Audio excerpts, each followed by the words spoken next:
Capricorn. Hello my dear Capricorn. Welcome back sa ating YouTube channel. My name is RJ, your tarot card reader. At ang gagawin natin ngayon, my dear, is yung ating daily reading para po to sa araw ng May 22, 2026. Titingnan natin, my dear, kung ano mga eksena, kaganapan at kung ano-ano pa na maaari mong makasalubong sa araw na ito. Pero before tayo mag-proceed sa ating reading, kukunin ko muna itong pagkakataon na ito na magpasalamat. Maraming salamat po sa ating mga abangers. Thank you so much sa walang sawang paghihintay po ng inyong mga reading. Maraming salamat po. Maraming salamat din po sa mga napadaan, napasilip lang sa ating channel. Thank you so much for dropping by. And maraming salamat po sa ating mga bagong subscribers. Ayan, thank you so much po. Tanging hiling at dasal ko sa ating buong may kapal na ang mga readings na ginagawa ko ay nakakatulong po sa ating lahat. Let's go my dear Capricorn. Tingnan natin, silipin na natin kung anong meron sa araw na ito. May 22, 2026.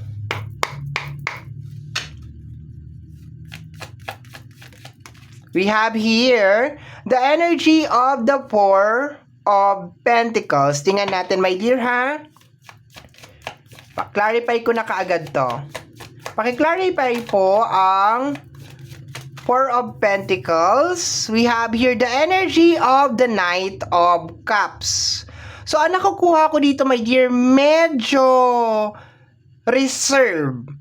Medyo punong-puno ka ng pag-aalinlangan, my dear. Ibig sabihin, hindi ka all in sa araw na ito.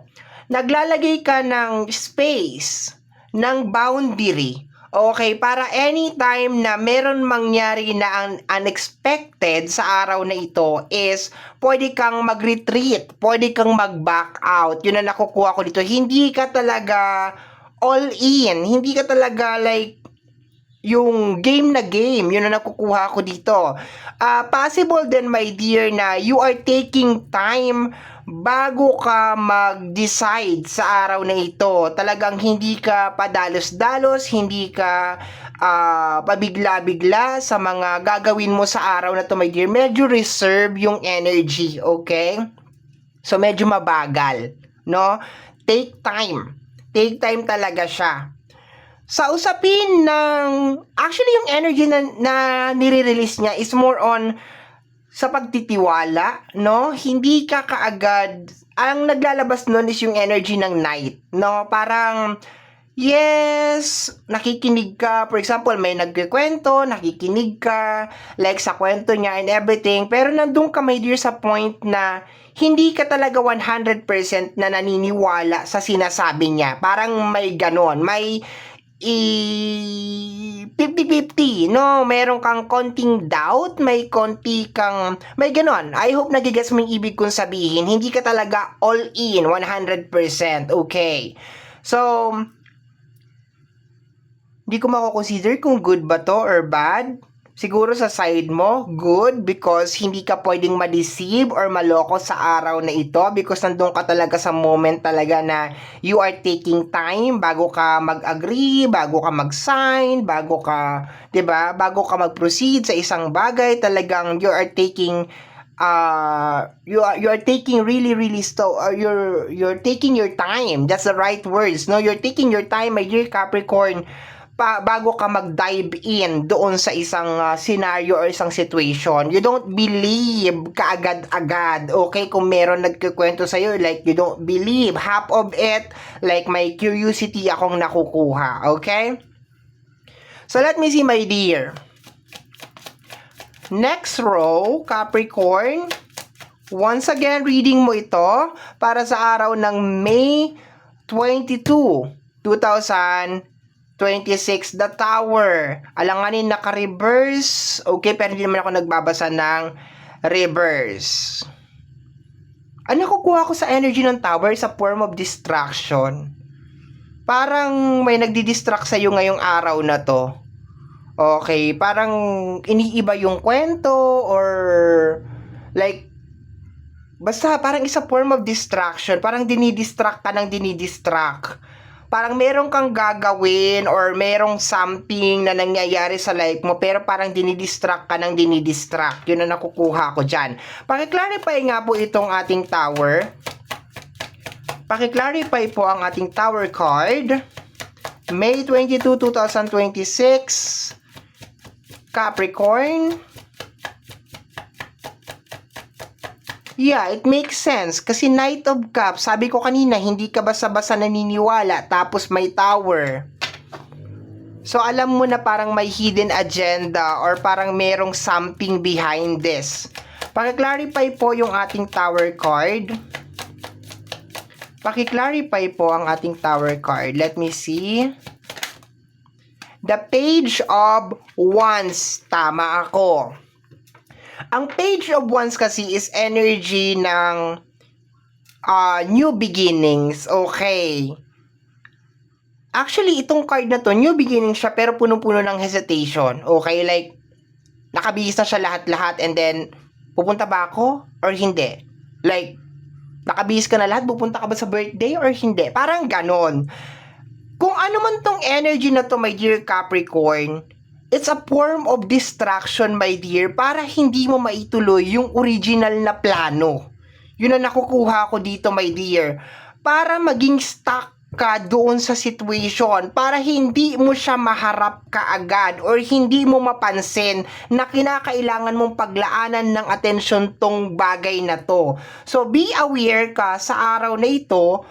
Trust your intuition, my dear Capricorn, kasi posible na tama yan na kung ano man ito or kung sino man ito, my dear, is talagang nagkukos siya ng distraction sa'yo. Kaya ganun yung energy mo, hindi ka naniniwala, you are taking time, may nasabi akong kaninang 50-50, ganon, di ba? Parang nararamdaman mo na, teka, parang may mali. Parang mayroong something, parang may tinatago tong tao na to. Pero ando ka sa moment na, ano kang tinatago ng tao na to? Ano kayang, di ba? Ano kayang balak nito, di ba? Yung parang ganon.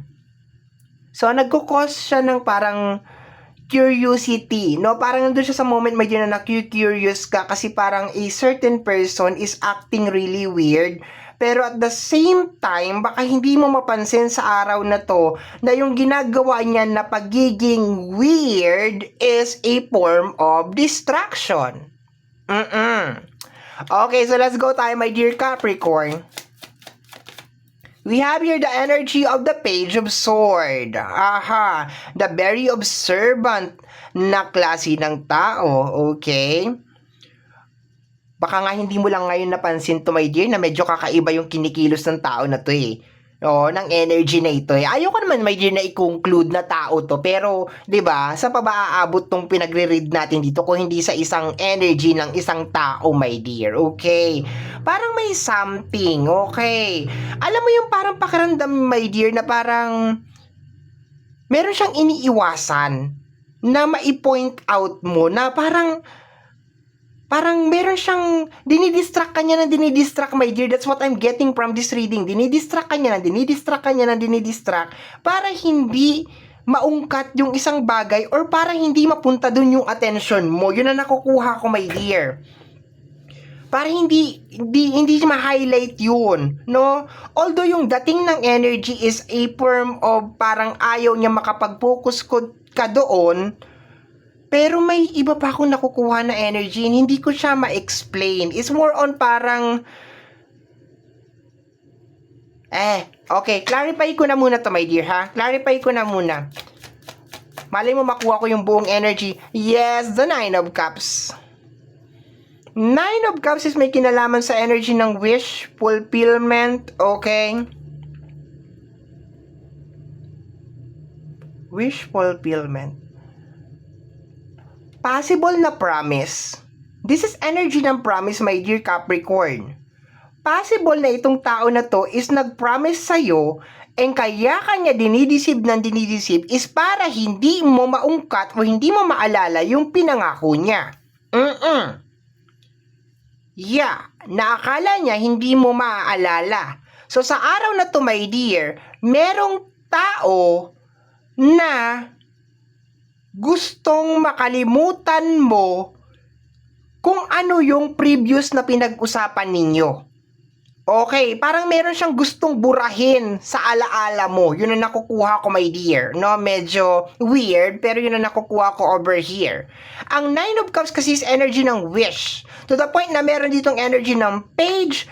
Possible, my dear, that you are waiting for this. Ibig sabihin, hinihintay mo, nasaan na yung sinasabi mo. Okay, maybe you are waiting for evidence. To the point na nabanggit ko kanina, my dear, na medyo hesitant ka o nagdadalawang isip ka, my dear, kung nagsasabi ba tong tao na to ng totoo. And then, dinadivert yung focus mo, yung attention mo. Okay? Yeah. Baka ang sinabi nito is like, Capricorn, magbuburakay tayo. Capricorn, pupunta tayo sa ganito. Or Capricorn, bibigyan kita ng ganito. Kasi yun yung energy, my dear, ng page. Something new, something fresh. Pero, nandun ka kasi sa moment, my dear, na maniniwala ba ako sa sinasabi mo, no? So, this is a general reading, my dear. Kaya nakaka-receive ako ng napakaraming energy. Pero, halos iisa sila ng line-up. Deceiving na energy or actually, hindi siya deceiving distraction, no? Alam ko naman na, I think, kaya naman niya sigurong gawin kung ano yung pinangako niya, my dear. Pero it's just more on parang, okay, nagbabaka sakali siya na baka makalimutan mo. Or, sabi ko nga sa'yo, parang gusto niyang burahin kung ano man yung napag-usapan nyo lately. Kung ano man yung napag-usapan nyo, kung meron man kayo pinag-usapan na tao, kung meron man siyang pinangako, or kung ano man yung pinag-usapan ninyo, my dear, gusto niyang burahin yun. So, expected mo, my dear, na pag meron kang tao na kinumpronta ngayong araw na to, like, sabi mo, naalala mo yung sinabi mo sa akin, yung chinismis mo sa akin si ganito, ganyan, ganon. Sasabihin niya na, wala akong maalala. Parang ganon, no? Parang nagka-amnesia si ate mo. Or naalala mo yung utang mo sa akin na ganito, ganyan, di ba? Parang, wala akong naalala eh. Ano yun? May utang ba ako sa'yo? Kailan yun? Yung parang ganon, no? Parang, nakalimot ka, parang ganon. So, kung magkakaroon ka ng chance na maalala kung ano man yung dapat na maalala, my dear, sa araw na to, definitely baka i-deny niya. Or baka magmaang-maangan siya. We have here the energy of the Eight of Wands. Clarify ko siya kaagad kasi ang Eight of Wands is energy of message and transformation. Actually, this is a quick na energy, mabilisan na energy to, my dear. Okay, may nakukuha ko na energy kapapasok lang. Maybe you're expecting for a result. Nasaan na? Ano na? Anong petsa na? Bakit wala pa rin? Yung ganon, okay? So, yun na nakukuha ko dito, my dear Capricorn. Maybe you are nag-e-expect ka ng progress, ng result, ng action, and then wala. Kaya, sabi ko nga kanina, nandun ka sa moment na parang hindi ka talaga all in. Medyo parang ilag ka, medyo reserve yung energy mo because of may nararamdaman ka na something off. Okay, ngayon naintindihan ko na sa energy ng Eight of Wands na naghihintay ka ng result. Okay, let me see, paki-clarify yung ating Eight of Wands, Capricorn, para po sa araw ng May 22, 2026. Let me see what is going on. We have here the energy of the Seven of Wands. Yes. This is energy of like ipaglalaban ko.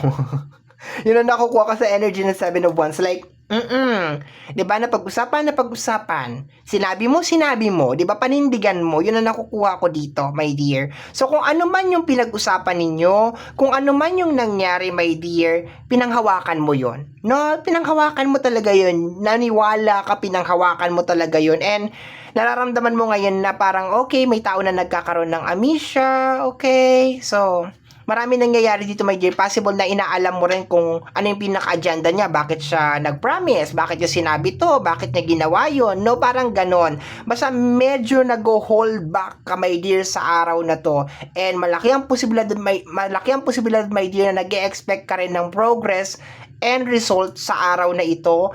And, yun yung sinasabi ko kanina. Like, medyo alanganin yung energy mo sa tao na ito, okay? Gusto niyang burahin yung isang napag-usapan, like parang change the topic, parang ganon, like Pag nagsabi ka, alam mo ba yung ganito, ganyan, like sasabihin niya, change the topic. Parang ganon. O, hindi man niya masabi, pero parang nililihis niya. Like, dinadivert na talaga, my dear, yung energy na, huwag natin pag-usapan yan. Like, okay. Bottom deck of the card is the energy of the star.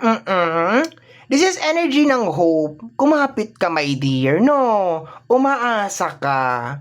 Nangako to. Yun ang nakukuha ko dito, my dear. Like, okay. Nangako to, my dear. Umaasa ka, my dear, dun sa pinangako ng tao na ito. No, may nangako sa'yo, my dear. Ang lakas ng energy. May nangako sa'yo. To the point na energy ng star to, you are hoping. Kumakapit ka, my dear, na kung ano yung sinabi niya, tutuparin niya. Pero sa araw na to, my dear, parang may umiiwas.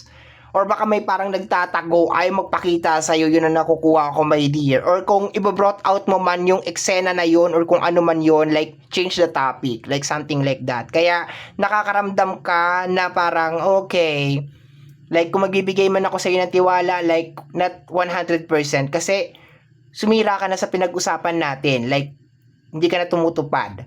Okay? So, my dear Capricorn, yan na nasagap ko na energy message para sa araw na ito, May 22, 2026. Kagaya po ng sinabi ko kanina, tanging hiling at dasal ko po sa ating buong may kapal ng mga readings na ginagawa ko ay nakakatulong po sa ating lahat. Maraming salamat po. Thank you, Capricorn. Bye-bye!